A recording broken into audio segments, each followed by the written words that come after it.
சேனக்கிழங்கு வறுவலா? ஓகே, எப்படி செய்யணும்னு சொல்லு. தண்ணி ஒரு 2 டம்ளர் ஊற்றிட்டு கொதிச்சோடனே சேனக்கிழங்கு போட்டு தேவையான அளவு உப்பு போட்டுட்டு ஒரு அரை வேக்காடு வந்தோடனே எடுத்துடணும். எடுத்து வடிச்சிட்டு அப்புறம் வறுவல் பண்ணணும். ஓகே, இப்போ தண்ணி கொதிச்சதுக்கப்புறம் அதை போடணுமா? தண்ணி கொதிக்கிட்டு அளவு. ஓகே, தண்ணி கொதிச்சிருச்சு. இப்போ வந்து சேனக்கிழங்கு போடுறாங்க. இது எவ்வளோ நேரமாக கொதிக்கணும்? உடனே எடுத்துடணுமா? ஒரு 10 நிமிஷம், அரை வேக்காடு தான் வேணும். ரொம்ப வேகக்கூடாது.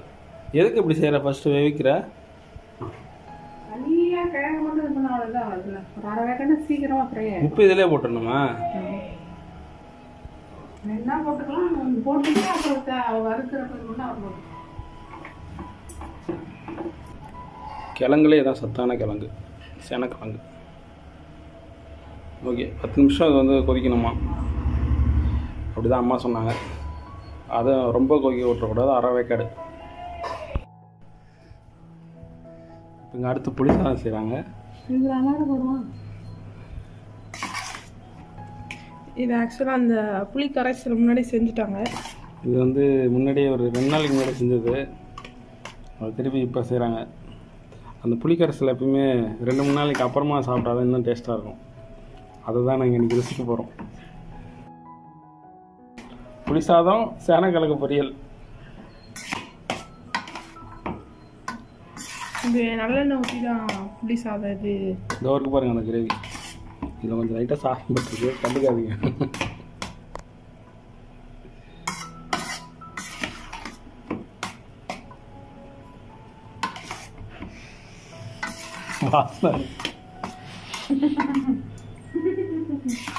இந்த 10 நிமிஷம் கேப்பில் இந்த புளி சாதம் செய்யறத பாருங்க.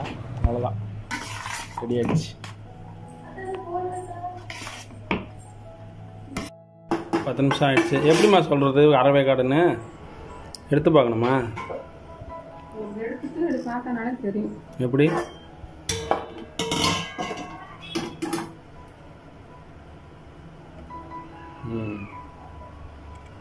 லைட்டாக தெரியும், அழுத்தி பார்த்தாலே.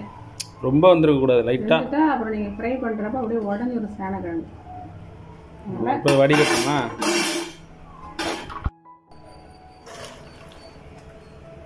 இதை வடிகட்டு. அதை செஞ்சதை வடிகட்டிட்டாங்க. அடுத்து திருப்பி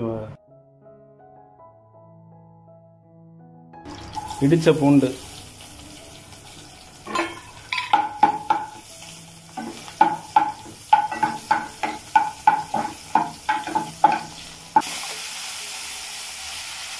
இடித்த பூண்டு, கருவேப்பிலை போட்டுட்டு அது நல்லா ஓரளவுக்கு ஃப்ரை ஆனதுக்கப்புறம் சேனக்கிழங்கு போட்டுற வேண்டியதான்.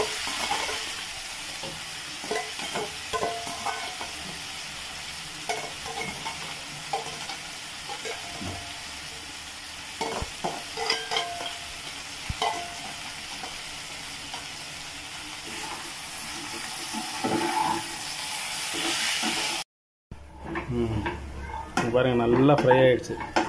இது கொஞ்சம் ஒரு 10 நிமிஷம் அப்படி வறுத்துட்டு தான் இருக்கும், அது கிண்டிகிட்டே தான் இருக்கணும். அப்போ தான் உங்களுக்கு அந்த ஃப்ரையிங் கன்சிஸ்டன்சிக்கு வரும். ஓகே, கிட்டத்தட்ட 95% முடிஞ்சிருச்சு. இன்னொரு 5% மசாலா போட்டு இறக்க வேண்டியதான்.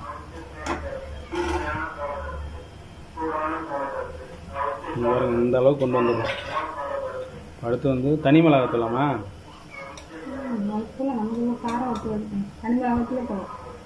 தனி மிளகாத்தூள். இப்போ நீ போடுறது சாம்பார் தூள் போடுறியா?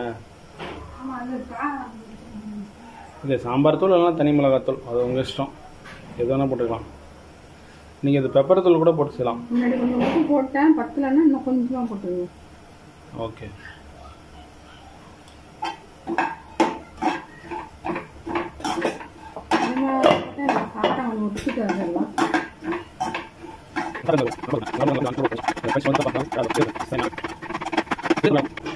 முருங்கைக்கீரை கடையில் புளி சாதம் கூட வந்து தொட்டுப்போம். முருங்கைக்கீரை கடையில் வந்து எங்கள் தாத்தா கேட்டார், அவருக்கு அப்புறம் எங்களுக்கும். அவ்வளோதான், மாற்றி வச்சுட்டு சாப்பிட வேண்டியதான். சரி, உங்களுக்கு பிடிச்சிருந்தா லைக் பண்ணுங்கள், ஷேர் பண்ணுங்கள், சப்ஸ்கிரைப் பண்ணுங்கள். இனிமேல் டெய்லி எங்கள் அம்மா தான் சமைப்பாங்க, வந்து பார்த்துட்டு போங்க.